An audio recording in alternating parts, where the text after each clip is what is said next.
Boa noite, pessoal. Sejam muito bem-vindos a mais uma transmissão online das nossas celebrações. Como igreja, a gente gostaria de recepcionar todos vocês que estão assistindo de alguma forma.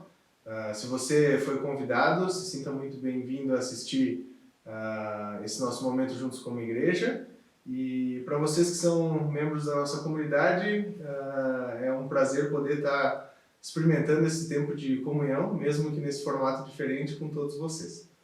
Antes de a gente começar a nossa celebração em si, eu gostaria então de compartilhar um texto bíblico que eu estava olhando essa semana, que tem muito a ver com como, por conhecer Cristo, somos resgatados e temos uma nova perspectiva de vida por entender quem é Jesus e o Evangelho. Esse texto está lá em 1 Pedro, no capítulo 1. A gente vai ler dos versos de 3 até os 5 e depois a gente comenta rapidinho sobre o que o texto diz em si.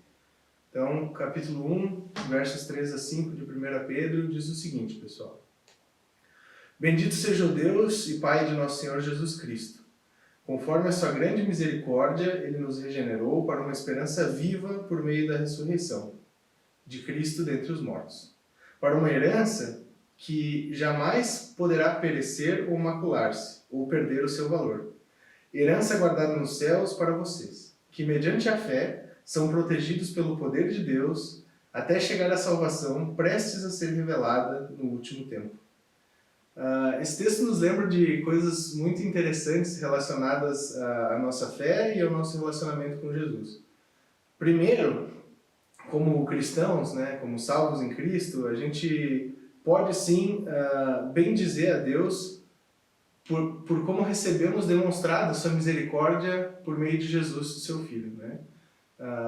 Temos parte com um Criador que se compadeceu com nossa situação de separados de um relacionamento com Ele por causa do pecado e enviou seu próprio Filho para que pudéssemos ser salvos, resgatados, filiados, ser parte da sua família e compartilhar dessa herança graças a Cristo.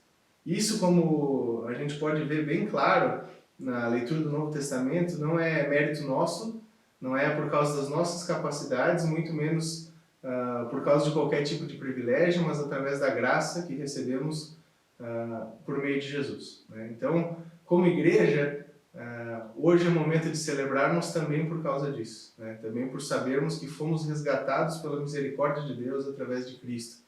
E isso é motivo suficiente para que a gente se mantenha esperançoso, contente e feliz com a vida que temos o privilégio de poder viver e partilhar como igreja. Eu gostaria de orar por nós, então, para que a gente possa dar sequência na nossa celebração essa noite. Senhor Deus, somos muito gratos por poder olhar para a Tua Palavra e ver trechos como esse, Senhor. Entender que é pela Tua misericórdia que somos salvos, é pelo Teu amor que fomos resgatados e é graças ao Teu Filho Jesus que a gente pode estar como igreja hoje reunidos com um propósito em comum, que é Te adorar, Te louvar e buscar ser instrumento nas Tuas mãos para demonstrar o Teu reino para esse mundo, Senhor. Cuida para que, como igreja, a gente possa sempre estar bem conectado a Ti, sabendo do que diz a Tua Palavra e praticando isso de forma viva no nosso dia a dia, Pai. Abençoa essa celebração, que a gente consiga entender o que o Senhor tem a nos ensinar e, ao mesmo tempo, nos desafiar a viver uma vida que Te agrada cada vez mais, Senhor. É isso que a gente pede e agradece, em nome de Cristo, Pai. Amém. Pessoal, antes de a gente ir para o nosso momento de louvor, então, eu gostaria de só estar relembrando de um aviso que a gente já falou no domingo passado. No dia 19 desse mês, na parte da manhã, das 11h30 até as 12h30, vai estar acontecendo na Aliança o drive-thru da ação social. Como é que isso funciona? Se você está, como eu, querendo um almoço muito gostoso no sábado, sem ter que gastar um tempão cozinhando e podendo usufruir um tempo legal em família, você faz uma reserva pelo WhatsApp, ou com a Lu, ou com a Ali. Vai estar custando no valor de R$40 essa reserva. E aí você vai vir na Aliança nesse horário do dia 19, das 11h30 até o meio-dia e 30, para estar pegando a sua refeição. O cardápio é macarrão, polenta frita e galeto, né? Comida muito típica e bem gostosa para nós aí. Tudo respeitando, claro, todos os critérios e padrões de segurança, né? A galera vai estar mantendo toda a questão da higiene, fazendo as entregas e respeitando as distâncias também, tudo certinho. Então só lembra de estar fazendo a sua reserva pelo WhatsApp com a Lu ou com a Ali, e vale a gente reforçar que todo o dinheiro arrecadado nesse drive-thru vai ser revertido para as questões da ação social, que Deus tem usado muito a aliança e a comunidade em si para estar ajudando pessoas nesse momento de necessidade e tudo mais. Então faça a reserva e usufrua dessa refeição top aí no sábado, dia 19. Lembrando do horário, das 11h30 ao meio-dia e 30, certo?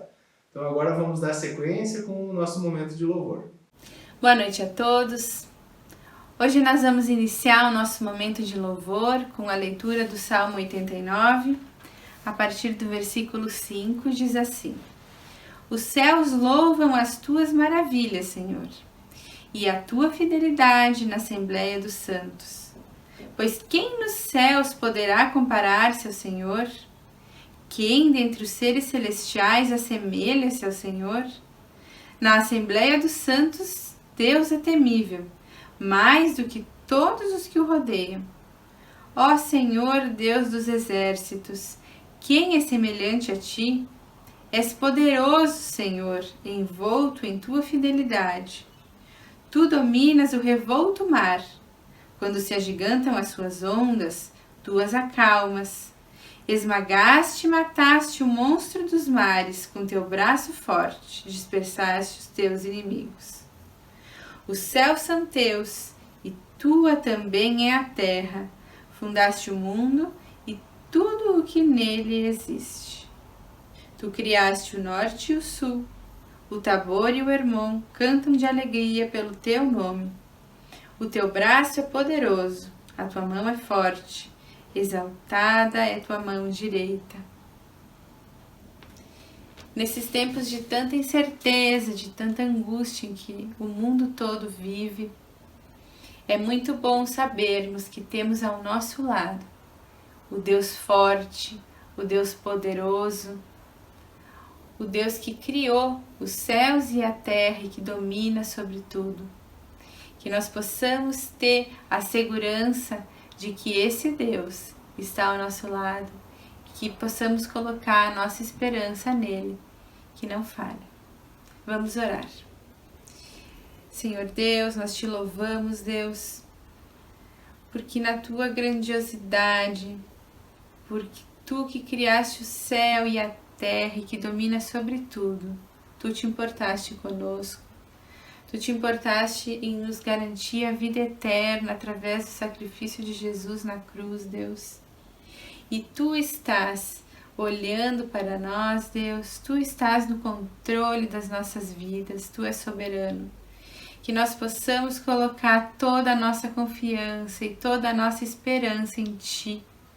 Que possamos colocar as nossas ansiedades diante de Ti, Deus, como Tu nos diz na Tua palavra, para que Tu possas estar trazendo paz ao nosso coração. Em nome de Jesus que nós oramos. Amém.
Mudou a minha história e fez o que ninguém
não se esqueceu. Você insistiu, você mudou a minha história e fez o que ninguém podia imaginar. Você acreditou, isso é tudo. Só vivo pra você, não sou do mundo não. A honra, a glória, a força e o louvor a Deus e o levantar das minhas mãos é pra dizer que te pertenço, Deus.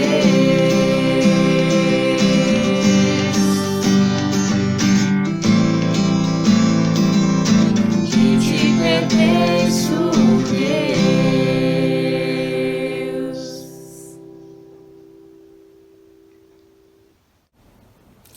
Agora nós queremos convidar as crianças para participarem conosco do momento de louvor infantil. A música tem alguns gestinhos, vamos tentar acompanhar.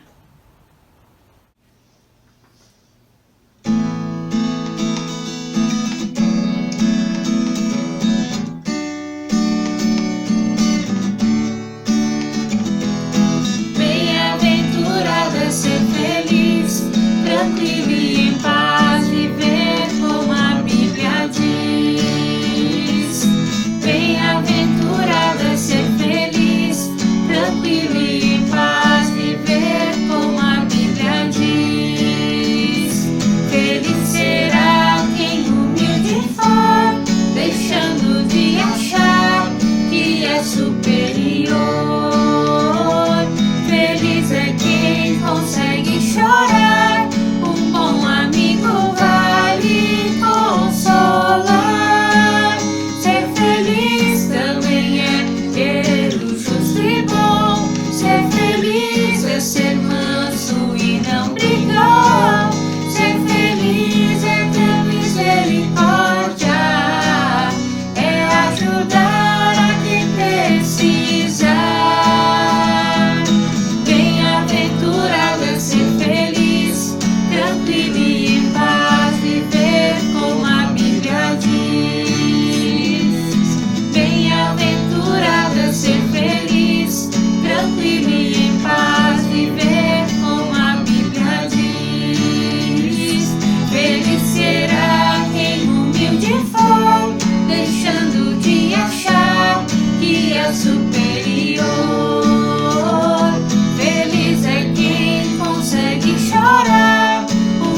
seu nome vamos vencer.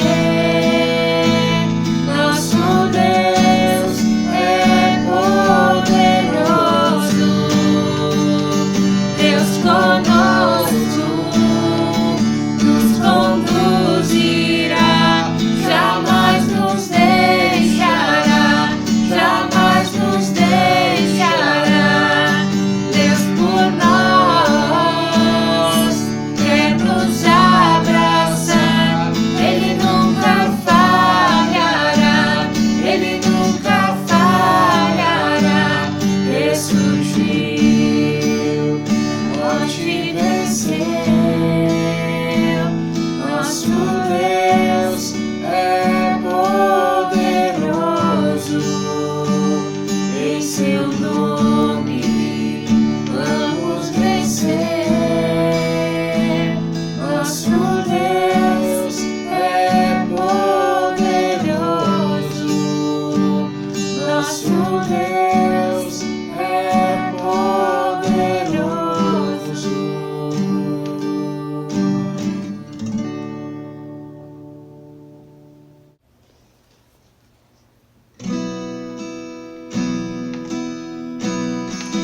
Eu vim aqui pra te encontrar, pra te ouvir, pra me render mais uma vez.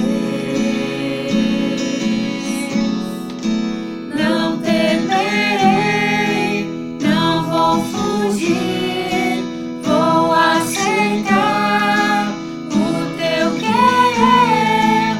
Eis-me aqui.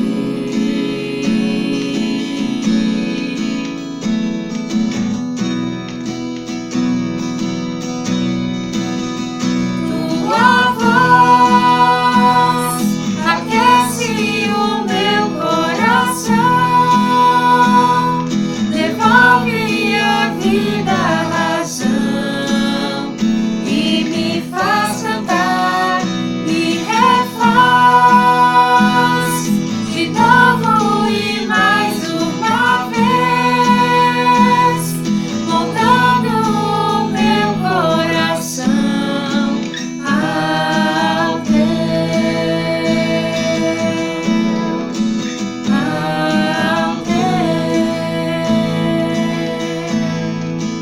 eu abro mão de decidir o que é melhor, vem governar meu coração.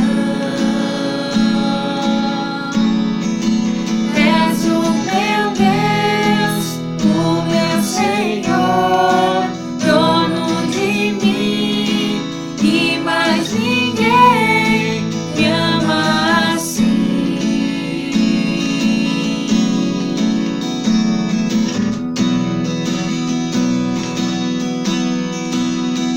Tua voz aquece o meu coração, devolve a vida, a razão, e me faz cantar, me refaz de novo e mais uma vez, moldando o meu coração ao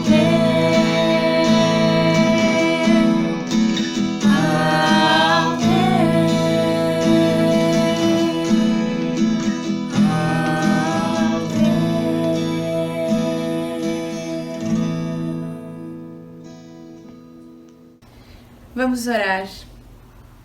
Senhor, que assim como cantamos a Deus, nós possamos te buscar ouvir a tua voz, ó Deus, abrir mão de decidir o que é melhor para a nossa vida e deixar que tu possa governar as nossas vidas, os nossos corações. Molda os nossos corações, Senhor, para que nós possamos ser cada dia mais semelhantes a Jesus, para que nós possamos ser cada dia mais de acordo com a Tua vontade, ó Deus, e que assim nós possamos desfrutar da vida plena e da vida abundante que Tu tens para nós. Em nome de Jesus que nós oramos. Amém. Então vamos para o nosso momento de estudo. Boa noite a todos. E na verdade agora, mês de setembro e outubro, eu conversei com o Rodrigo, o Fofo, e nós vamos fazer alguns estudos relacionados principalmente ao assunto Igreja e Reforma, porque em outubro nós comemoramos o aniversário da Reforma. E a nossa ideia então era construir alguns estudos que nos levasse a tentar entender o real objetivo que Deus tem então com a igreja. Afinal de contas, a igreja é o corpo de Cristo que está aqui na terra a fim de revelar seu amor, sua graça, sua misericórdia, seu caráter, sua santidade. Então nós, igreja, muitas vezes perdemos o nosso papel no meio disso, passamos a reproduzir algumas coisas estranhas e a deixar de cumprir realmente qual é o nosso papel como comunidade cristã. Então, pensando nisso, eu gostaria que nós olhássemos alguns textos agora no início, e eu já vou explicar qual é o motivo. Então, se você está com a sua Bíblia aí, já se prepara, nós vamos passar agora por alguns textos bem específicos que falam a respeito de como deve ser o povo de Deus. O primeiro texto está no livro de Êxodo, capítulo 19, no versículo 3 ao versículo 6, que diz assim: Logo Moisés subiu o monte para encontrar-se com Deus, e o Senhor o chamou do monte, dizendo: Diga o seguinte aos descendentes de Jacó e declare aos israelitas: Vocês viram o que fiz ao Egito e como os transportei sobre asas de águias e os trouxe para junto de mim. Agora, se me obedecerem fielmente e guardarem a minha aliança, vocês serão o meu tesouro pessoal dentre todas as nações. Embora toda a terra seja minha, vocês serão para mim um reino de sacerdotes, uma nação santa. Essas são as palavras que você dirá aos israelitas. Aqui a ideia é que Deus está conversando com Moisés e ele está revelando o objetivo que ele tem ao trazer Israel a uma existência. E qual é o objetivo de Israel? Porque talvez a gente possa pensar, o objetivo de Israel era ser mais uma nação, era se desenvolver ali no meio dos outros povos. E nós vamos ver que não é esse o objetivo de Deus com Israel. Deus disse que traria eles para perto dele, ou seja, desenvolveria um relacionamento com esse povo. E Deus tinha agora carregado esse povo de um significado. E qual é o significado? Vocês serão para mim um reino de sacerdotes e uma nação santa. No fundo, a existência de Israel não era ser uma nação como as outras, ou até mesmo uma nação mais desenvolvida que as outras. O objetivo de Deus com Israel era fazer com que essa nação fosse uma nação de sacerdotes, ou seja, tendo contato e acesso direto a Deus, e também sendo agora uma nação santa. Que legal! Mas Israel é apenas o início do projeto que Deus vai ter, o início do projeto que Deus vai desenvolver ao longo de todo o tempo. Se você abrir agora a sua Bíblia em primeira carta de Pedro, lá no Novo Testamento, então vá comigo lá na Epístola de Pedro, e na primeira carta de Pedro, capítulo 2, nós temos umas palavras interessantes que Pedro fala a respeito de o que é a igreja. 1 Pedro, capítulo 2, versículo 9, Pedro fala assim: para a igreja agora, para os ouvintes desta carta que Pedro está escrevendo: vocês, porém, são geração eleita, sacerdócio real, nação santa, povo exclusivo de Deus, para anunciar as grandezas daquele que os chamou das trevas para a sua maravilhosa luz. Antes vocês nem sequer eram povo, mas agora são povo de Deus. não haviam recebido misericórdia, mas agora a receberam. É interessante como Pedro vai conectar a igreja a Israel do Antigo Testamento. Esse texto, Pedro, como um judeu, conhecia muito bem. Ele sabia que Deus havia eleito Israel, não para ser mais uma nação entre as outras nações do mundo, mas que Deus havia estabelecido Israel para ser uma nação santa, que relacionava-se com ele, e à medida que esse relacionamento acontecesse, mostraria quem Deus é, por meio das suas ações, às outras nações ao seu redor. E agora Pedro vai falar isso, ele vai dizer que nós, a igreja, somos o que Deus sonhou para Israel. Israel foi o início, foi o start de um plano divino que culmina agora com a igreja que, lavada e perdoada pelo sacrifício de Cristo, tem agora a mesma incumbência de Israel, ser uma nação santa, não agora mais com um território específico e não sendo uma etnia específica, mas um grupo de pessoas que está espalhado por todas as nações, vivendo o caráter dele ali no meio. Esse é o objetivo que Deus tem para a igreja. Isso deveria ser o que nós, igreja, temos como missão. Podemos lembrar também o texto de Atos, capítulo 1, versículo 8, onde Cristo fala que a igreja seria as testemunhas dele, à medida que recebessem o poder do Espírito, e seriam testemunhas em Jerusalém, Judéia, Samaria, até os confins da terra. Esse é o objetivo de nós como igreja. Mas por que agora pensar nisso? Porque nós temos que estabelecer as bases. A igreja, ela tem esse papel fundamental. Não há o porquê existir uma igreja se ela não cumprir esses objetivos. Pensando nisso essa semana, eu confesso a você que eu fiquei muito triste ao ler alguns relatos nos jornais. Só para você ter uma ideia, vocês devem ter ouvido que o governador do estado do Rio de Janeiro foi suspenso das suas atividades porque ele estava supostamente desviando algum dinheiro da área da saúde. E para espanto, uma das pessoas que é considerada cúmplice de todo esse processo é um candidato, ou melhor, uma pessoa que se candidatou, mas ela era um pastor de uma igreja. E esse está preso porque colaborou com todo esse desvio de verba da saúde num período de pandemia. Você também deve ter ouvido falar da mulher que era líder de uma igreja e também era uma política, que mandou matar o marido, teve a ajuda de filhos para fazer isso, e ela é então a principal mandante do assassinato do marido, que também era um líder cristão. Também ouvi que as igrejas mais ricas do Brasil estão travando uma queda de braço com o governo, pedindo a isenção de uma cifra de mais ou menos R$1 bilhão em impostos. Elas querem que sejam anistiados esses impostos, que elas não precisem pagar esses impostos, e igrejas que têm os cofres lotados de dinheiro, que sequer leram na Bíblia quando perguntaram para Jesus se era lícito ou não pagar impostos, e Jesus disse: de quem é o rosto que está nessa moeda que eu seguro? E disseram: era de César. Ele disse: então dá a César o que é de César e dá a Deus o que é de Deus.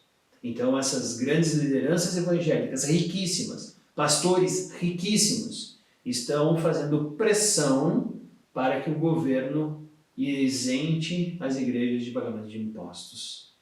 E para completar, no final dessa semana eu também li um artigo que fala sobre um pastor evangélico que fez um roubo de R$50 mil na sede de uma igreja católica. Olhando para os textos de Êxodo e de 1 Pedro, a pergunta que fica é: o que está acontecendo com a igreja brasileira? Por que nós, como igreja brasileira, estamos nos desviando de tal forma do nosso chamado e do nosso objetivo para viver valores cada vez mais mundanos, valores cada vez mais depravados, valores que não deveriam ser sequer mencionados, é o que a igreja está reproduzindo. E nós acabamos cumprindo o que os profetas falaram e também o que Paulo falou no livro de Romanos. Se você quiser abrir a sua Bíblia no livro de Romanos, capítulo 2, versículo 24, que fala... vamos começar a ler do 17, para entender todo o contexto do que Paulo está querendo dizer. Paulo fala assim: ora, você leva o nome de judeu, e nós poderíamos trocar a palavra judeu aqui por evangélico. Você leva o nome de evangélico, apoia-se na lei, orgulha-se de Deus. Você conhece a vontade de Deus e aprova o que é superior, porque é instruído pela lei? Você está convencido de que é guia de cegos, luz para os que estão em trevas? Instrutor de insensatos, mestre de crianças, porque tem na lei a expressão do conhecimento e da verdade? Então, você que ensina os outros, não ensina a si mesmo? Você que prega contra o furto, furta? Você que diz que não se deve adulterar, adultera? Você que detesta os ídolos, rouba-lhes os templos? Você que se orgulha da lei, desonra a Deus, desobedecendo a lei? Pois como está escrito, o nome de Deus é blasfemado entre os gentios por causa de vocês. E Paulo está citando aqui dois textos do Antigo Testamento, um do profeta Isaías, capítulo 52, e outro do profeta Ezequiel, capítulo 36. O nome de Deus está sendo blasfemado entre os que não conhecem a Deus por causa do mau procedimento que aqueles que se dizem filhos de Deus estão dando à sociedade onde nós somos inseridos. É por isso que eu quero usar esse tempo, não só de hoje, mas de todos, agora o restante do mês de setembro e o mês de outubro, para nós conversarmos melhor sobre quais são os princípios da igreja. É por causa desse tipo de situação, cada vez mais complicada, que evangélicos estão fazendo, que o nome de Deus está sendo blasfemado. Porque essas pessoas, quando erram, não é apenas o nome delas que vai para os jornais. Aparece lá, bancada evangélica, pastor, fulano de tal, bispo, apóstolo. E a população brasileira começa a olhar para essa classe de pessoas que se dizem cristãs e começa a ter uma desconfiança. E começa a não mais confiar na palavra dessas pessoas. E isso vai acontecendo que cada vez mais nós vamos distanciando as pessoas do reino de Deus, que é completamente cheio de graça, amor e misericórdia. A pergunta que eu faço é como é que pessoas assim, com esse tipo de atitude, se tornam referência em comunidades que na verdade deveriam ser a expressão do caráter de Deus? Eu não sei se você já fez essa pergunta, mas eu me faço essa pergunta. Como foi que esse tipo de pessoa chegou a ser considerado líder de um grupo chamado igreja, sendo que a igreja tem que ser uma completa expressão da santidade de Deus? E eu encontrei uma resposta, e é essa que eu quero que a gente estude hoje, que está no livro de Gálatas, capítulo 1, do versículo 6 ao versículo 10. Então,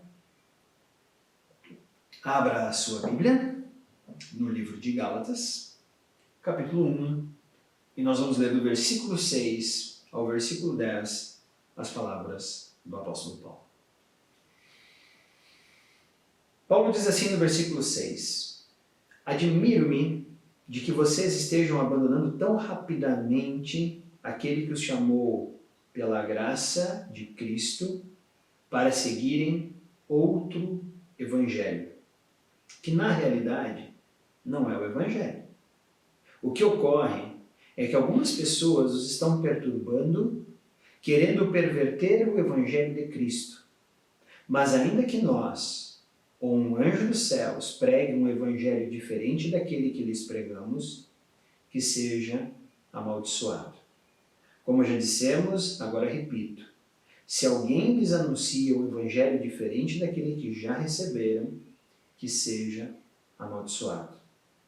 Acaso busco eu agora a aprovação dos homens ou a de Deus? Ou estou tentando agradar a homens?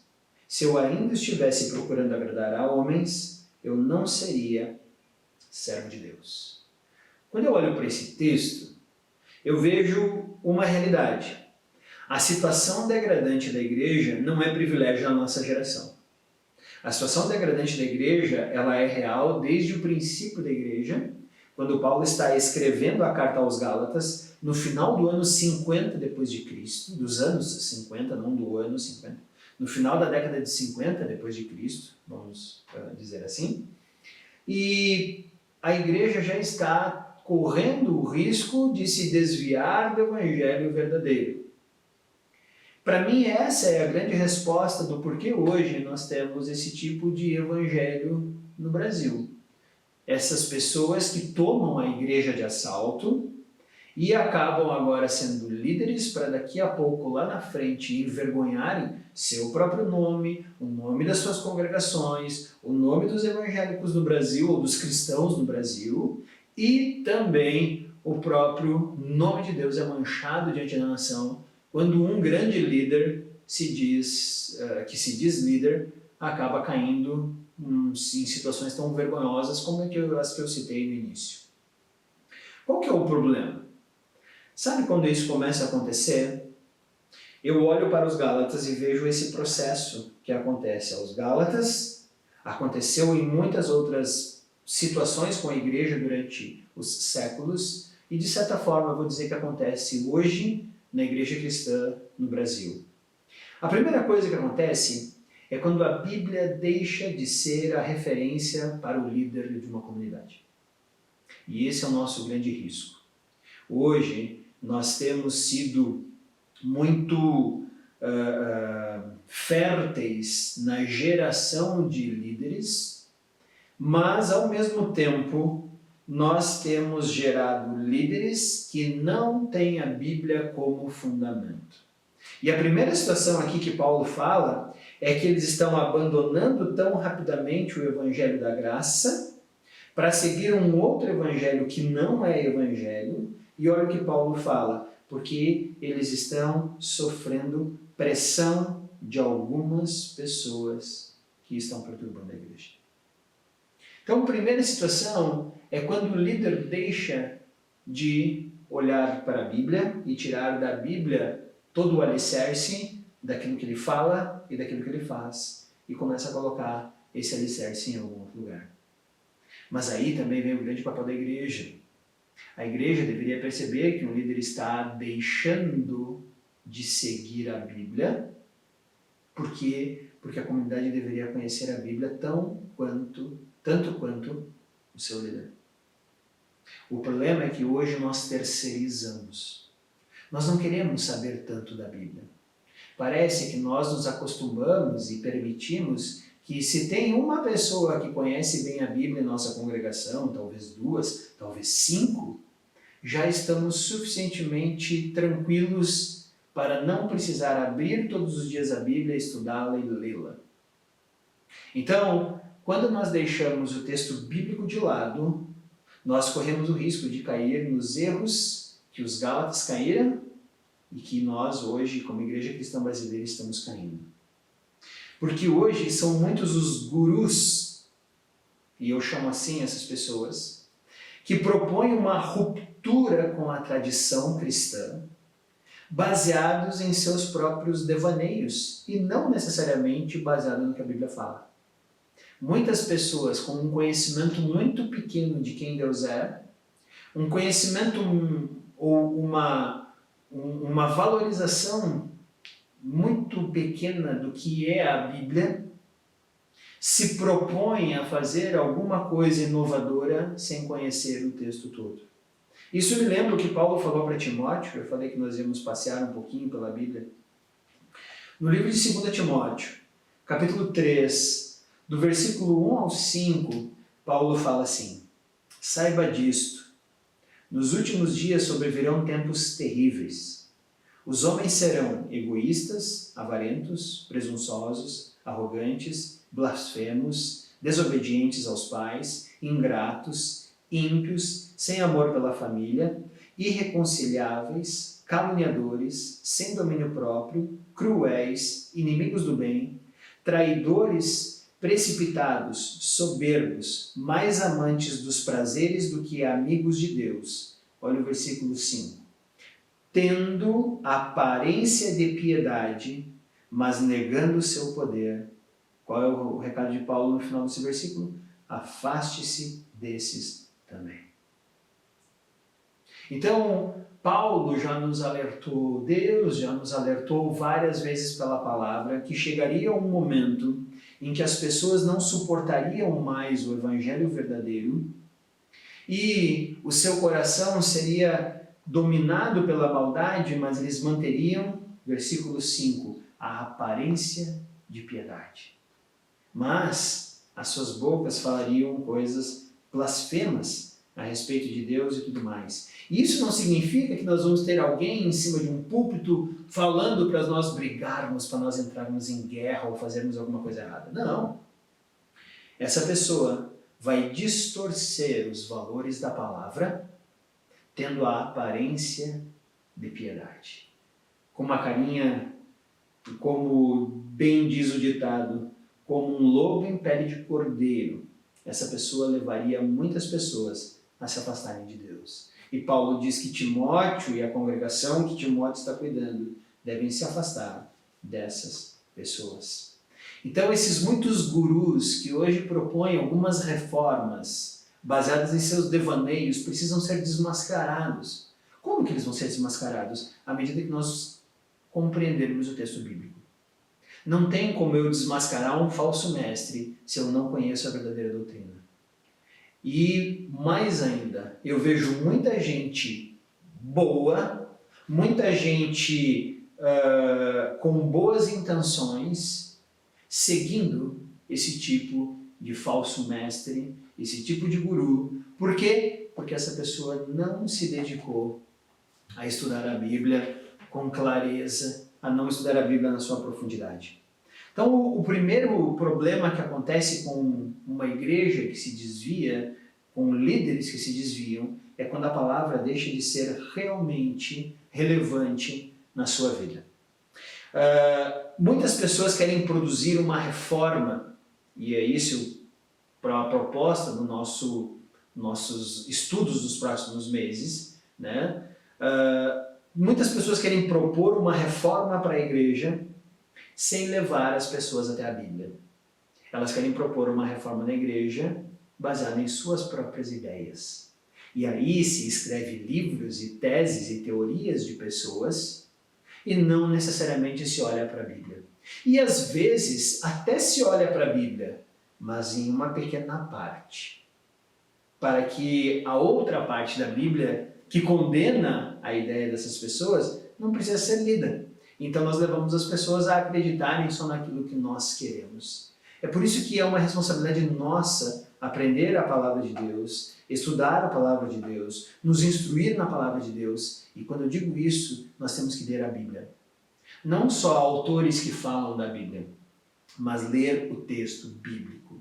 Hoje parece que nós temos preguiça de ler o texto bíblico. Então, o que impera hoje é a opinião das pessoas, não é mais o texto bíblico. E é por isso que eu quero propor um resgate da Bíblia. E um dos pilares da reforma protestante é sola Escritura, ou seja, só a Bíblia. Somente a Escritura é a base daquilo que nós temos. Por isso é muito importante que o cristão aprenda a Bíblia. Por que é tão importante que o cristão aprenda da Bíblia? Eu vou dizer para você. Porque fora da Escritura e fora da igreja, não tem como encontrar a Deus. Essa é a verdade. Fora da Escritura, na qual Deus se auto-revelou ao homem e disse: me encontrem, nós não temos como encontrar a Deus. E quando eu falo da igreja, eu falo da igreja verdadeira. Essa igreja verdadeira, ela é a expressão de quem Deus é. Então, em alguns momentos, a Bíblia vai ser suficiente para atrair pessoas até Deus, porque encontraram aqui a palavra de Deus. Em outras circunstâncias, a igreja que vive de forma adequada o seu chamado na terra, vai atrair pessoas para dizer: por que vocês vivem dessa forma diferente? E aí você entrega a Bíblia para aquela pessoa e diz: ó, porque nós estudamos isso aqui. Então a Bíblia e a igreja são as únicas formas que Deus estabeleceu hoje para se apresentar ao mundo. Então é por isso que nós precisamos manter o nosso chamado vivo, ao mesmo tempo que precisamos manter a centralidade do texto bíblico na nossa vida, no nosso dia a dia, em todas as circunstâncias. Quando nós vamos estudar o livro de Levítico, algumas pessoas dizem: mas é um livro pesado, é um livro chato, né? Eu digo: sim, mas é o único livro da Bíblia em que nós vamos olhar e nós vamos ver que o que eu como eu ando, a forma como eu vivo com as pessoas ao meu redor, são relevantes para mostrar o Deus que eu sirvo para as pessoas ao meu redor. Então é por isso que Levítico fala das comidas, fala do que nós deveríamos, como nós deveríamos agir com as pessoas ao nosso redor, os dias que deveriam ser guardados, a forma dos alimentos que deveriam ser comidos. E aí a pergunta que fica: mas por que Deus queria isso? Para mostrar para o israelita que tudo o que fazemos aqui, de alguma forma, revela o Deus que servimos, ou não. E a igreja também tem essa incumbência. Tudo que a igreja faz serve para nós mostrarmos o Deus a quem servimos, ou não. Então a igreja precisa manter vivo o seu objetivo, aquilo que Deus planejou para que a igreja fosse. E isso nos dá agora significado. Então, o que a igreja brasileira precisa é voltar para a verdade central do Evangelho. São muitas as igrejas por aí que se dizem igrejas evangélicas. Mas no fundo, nem toda igreja que se diz evangélica é realmente uma igreja evangélica. Por quê? Porque o Evangelho é observar o que Deus fez por nós. Para observar o que Deus fez por nós, nós precisamos olhar para a Bíblia. Mas algumas igrejas por aí, elas invertem isso. Hoje, muitas igrejas estão mais preocupadas em mostrar o que o homem tem que fazer para Deus, para conseguir a sua salvação, do que levar os homens a olhar realmente para aquilo que Deus fez. Esse é um desvio. Essa é uma tentativa que Paulo falou de seguir um outro evangelho que não é verdade. Paulo fala: vocês abandonaram o evangelho verdadeiro que o chamou pela graça para seguirem um outro evangelho que na verdade sequer é evangelho. Então, o evangelho verdadeiro leva o homem a olhar o que Deus fez para a nossa salvação. E as igrejas que não estão centradas no evangelho estão mais preocupadas em mostrar o que os homens têm que fazer para alcançar a Deus. Esse é o primeiro passo que a igreja brasileira precisa para voltar à essência do Evangelho. Mas mais do que isso, a igreja brasileira também precisa falar mais o que a Bíblia diz e menos o que fulano diz.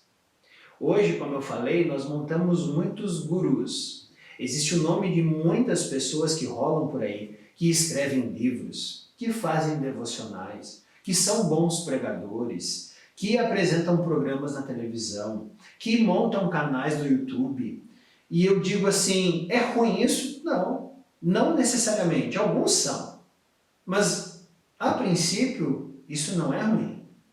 Mas a grande questão é, eu estou olhando mais para a Bíblia ou eu estou mais ouvindo o que esses homens estão dizendo? Porque se eu estou ouvindo o que esses homens estão dizendo, talvez isso não seja bíblico. Tá, mas e como é que eu vou saber? Vá às Escrituras. Sabe qual é o problema? O problema é que eu passo a escutar pessoas que falam aquilo que eu interpreto, aquilo que eu gostaria que fosse dito. E eu começo a seguir essas pessoas. Não porque necessariamente ela fala da Bíblia, mas porque o pensamento dela concorda com o meu pensamento. E aí eu fico tranquilo porque parece que eu encontrei um aliado. Mas a pergunta que eu faço é: a minha opinião está na Bíblia? Às vezes sim, às vezes não. Mas eu tenho uma convicção de que na Bíblia nós temos 100% da opinião de Deus. E muitas vezes a opinião de Deus é extremamente contrária à minha opinião. Então, se eu leio a Bíblia e não encontro nessas páginas nada que acuse o meu coração, o meu pecado ou o meu erro, eu não sei se estou lendo a Bíblia do jeito certo. Então, o que nós precisamos para ouvir essas pessoas que supostamente falam em nome de Deus é entender a palavra de Deus. E aí, à medida que eu ouço essas pessoas, eu posso fazer uma definição. Essa pessoa fala da Bíblia, essa pessoa fala parcialmente da Bíblia, aquela pessoa não fala nem um pouco da Bíblia. E nós podemos filtrar e podemos crescer. Então, a igreja brasileira ela precisa falar mais da Bíblia e menos do que o fulano fala sobre a Bíblia. Também mais uma das coisas que a igreja precisa fazer é olhar para Jesus como Senhor de todas as coisas. Esse é o Cristo que é apresentado no Evangelho. Quando ele vai falar na grande comissão, em Mateus 28, ele começa dizendo: toda a autoridade me foi dada. Quando ele é falado por Paulo, Paulo fala que nele está presente toda a essência de todas as coisas. Então Cristo é o Senhor de todas as coisas. Mas às vezes as lideranças que supostamente são cristãs, elas tornam Jesus às vezes apenas um curandeiro. O pessoal vai para a igreja por quê? Porque eu estou com uma dor nas costas, porque eu estou com uma dor no lombago, porque eu estou com uma perna manca, porque eu estou com uma dor de cabeça, porque eu tenho uma dor de dente, porque eu tenho... E muitos programas por aí ficam, inclusive, chamando as pessoas para dar esse tipo de testemunho. Jesus não é um curandeiro. Você não vai para a igreja para ser apenas curado fisicamente. Você vai para entregar a sua vida ao Senhor dos Senhores. E à medida que Ele, que é o Senhor de todas as coisas, decidir que vai te curar, aí você pode receber a cura e tudo mais. Agora, ir para a igreja por isso é a mesma coisa que procurar um curandeiro. Outras congregações, elas falam de Jesus como um mestre inofensivo.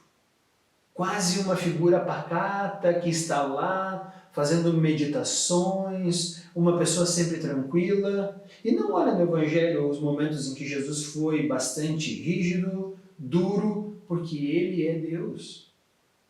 Então tratam Jesus como um mestre inofensivo, que aceita tudo. A gente pode chegar na casa de Jesus com os pés sujos, totalmente imundo, ofendê-lo diretamente, dar talvez um tapa no seu rosto. Ele vai apenas olhar para nós, sorrir e dizer: nossa, que bonitinho. Como muitos pais tratam seus filhos mimados hoje. Mas Jesus é muito mais do que isso. Jesus, ele é o suprassumo da santidade.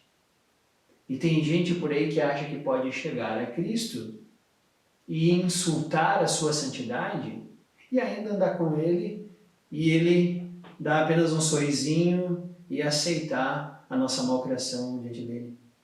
Cristo é muito mais do que isso. Cristo não é um mestre inofensivo. Ele é o Criador de todas as coisas. Nele tudo subsiste. Ele é o Alfa e o Ômega. Ele é o Senhor de todas as coisas, porque convergem nele tanto as coisas celestiais como terrenas, é o que diz o apóstolo Paulo.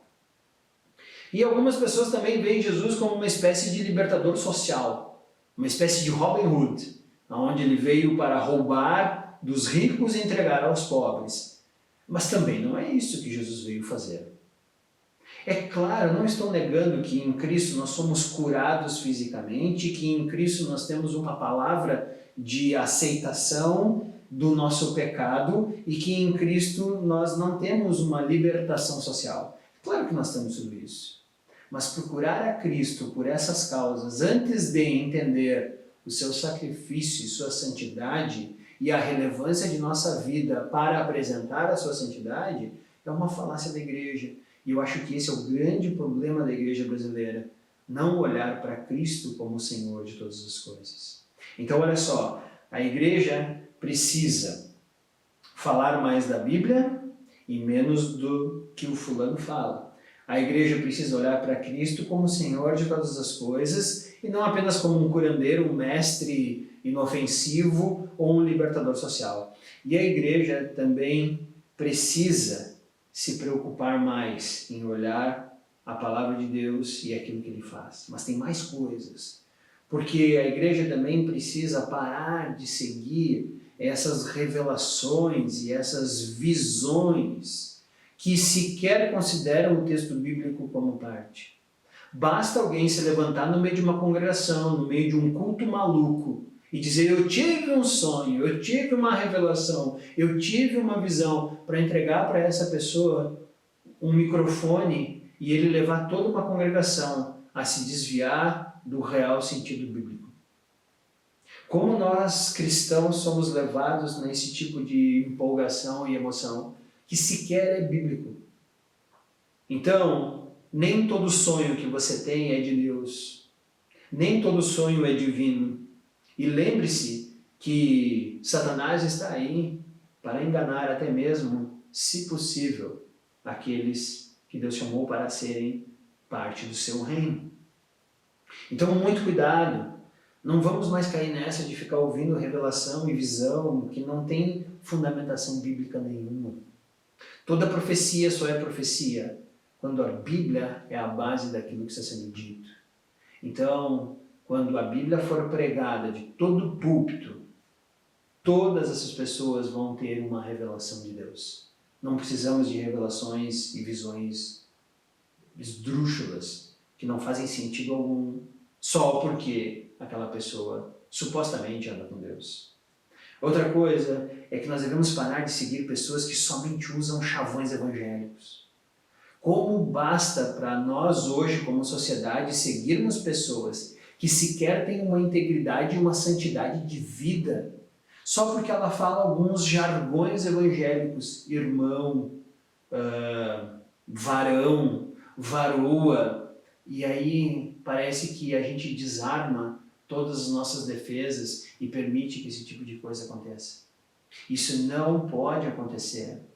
Pessoas que se dizem ser chamadas por Deus e estar trabalhando naquela que é a obra de Deus, precisam ter uma vida correta de acordo com o que Deus fala. E não um palavreado evangélico, mas tem que falar a língua da atitude divina. Elas precisam ter uma vida íntegra e santa, que revela o amor, a graça, a misericórdia, a justiça, a bondade de Deus por meio das suas atitudes, não por meio das suas palavras. Nós também temos que aprender a não se deixar levar na tentação de adequar o evangelho a uma cultura. Porque no fundo, o evangelho é contra toda a cultura. Não importa a cultura que você viva, não importa se você vive na Europa, na América do Norte, na África, na Ásia ou na América Latina, o evangelho ele é contracultural. Vai ter elementos da nossa cultura que são extremamente ofensivos ao evangelho. Então, o evangelho ele pode ser pregado a toda a cultura, mas nenhuma cultura pode ser evangélica. Por quê? Porque o evangelho fere a nossa cultura. E às vezes nós estamos tentando abrandar o evangelho de alguma forma para que ele caiba e seja mais facilmente absorvido pela cultura na qual nós estamos, mas isso não necessariamente é adequado. Nós não podemos tirar do evangelho nada, porque se tirarmos algo do evangelho, ele não é mais o evangelho verdadeiro. E aí nós vamos colher os frutos que estamos colhendo hoje. Então, nós também precisamos parar de seguir esse outro evangelho, que na verdade não é evangelho, é um outro evangelho, para seguir o único evangelho verdadeiro. Então, quando eu olho para a igreja brasileira hoje, e eu vejo essas bizarrices acontecendo. E olha que eu só citei aquelas que foram para o jornal. Nós poderíamos falar de muito mais coisas, como líderes que não mantêm a integridade da sua família, líderes que adulteram, líderes que espancam crianças, líderes que desviam dinheiro e sonegam impostos, líderes que têm uma vida cheia de jeitinhos e coisas que não são necessariamente corretas, líderes que vivem uma vida de imoralidade sexual, líderes que abusam das pessoas que lideram, líderes que retiram de suas congregações todo o dinheiro, não prestam contas e usam a seu bel prazer, enquanto as pessoas estão vivendo uma vida miserável, eles estão andando de carro importado e mansões. Por que que a igreja brasileira está nessa condição? Porque tem abandonado o evangelho verdadeiro para tentar seguir um outro evangelho que sequer é evangelho. Assim como Paulo fala aos Gálatas, a nossa situação é tão dramática quanto, é tão drástica quanto.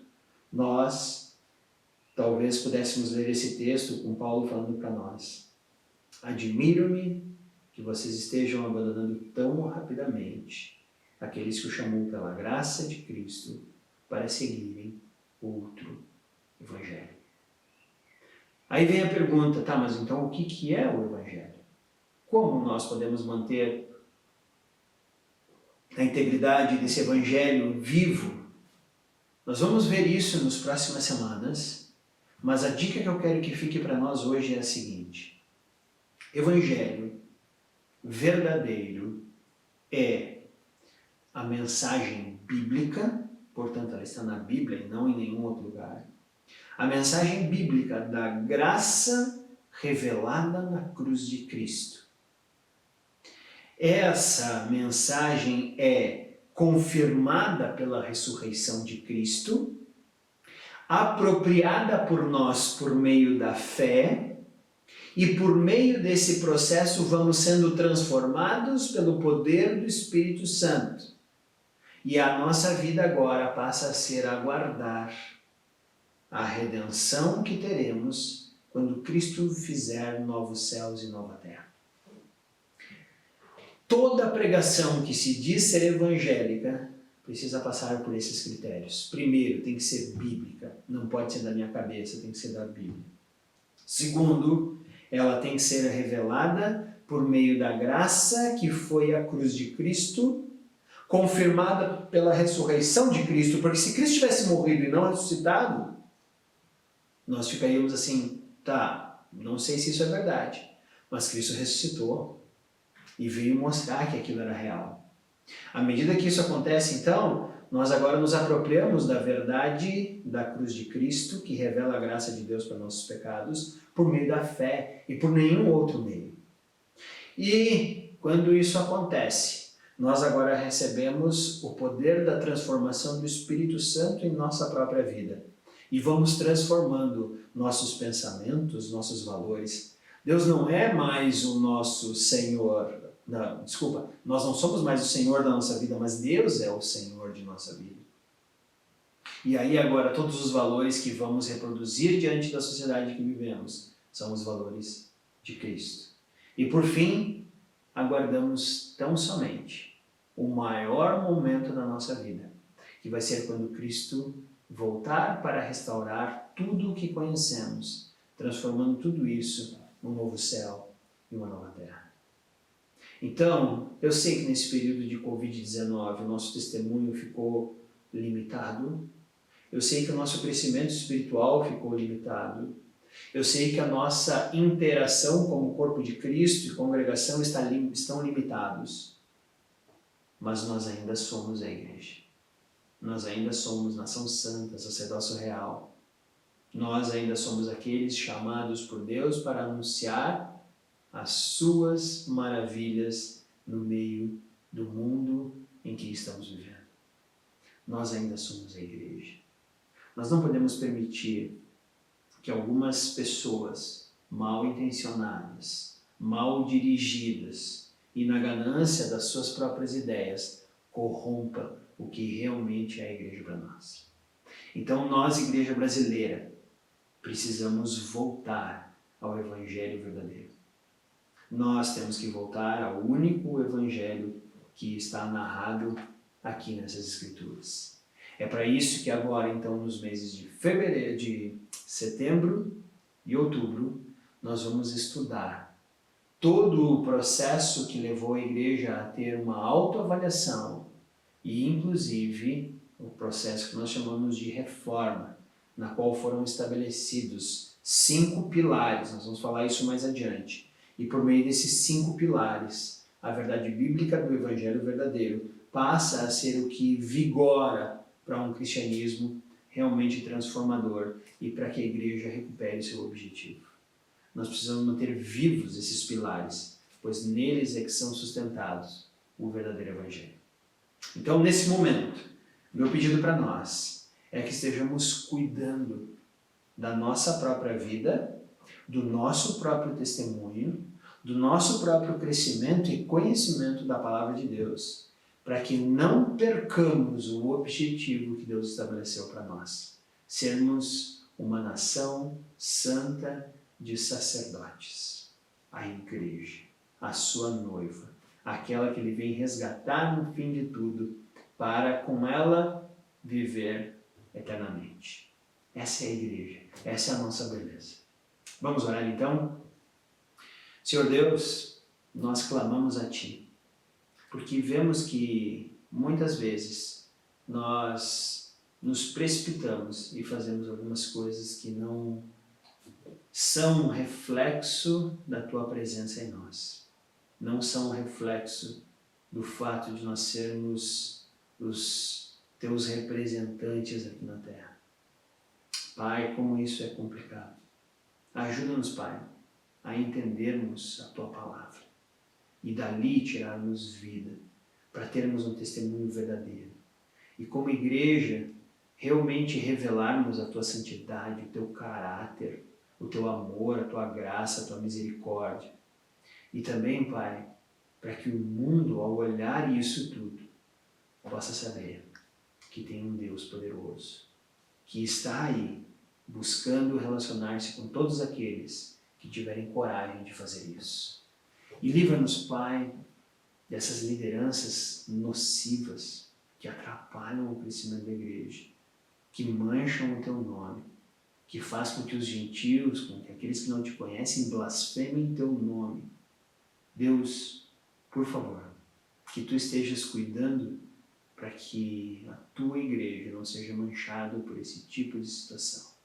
Ajuda-nos a olhar para as verdades profundas dos alicerces do Evangelho e ali alicerçarmos nossa vida.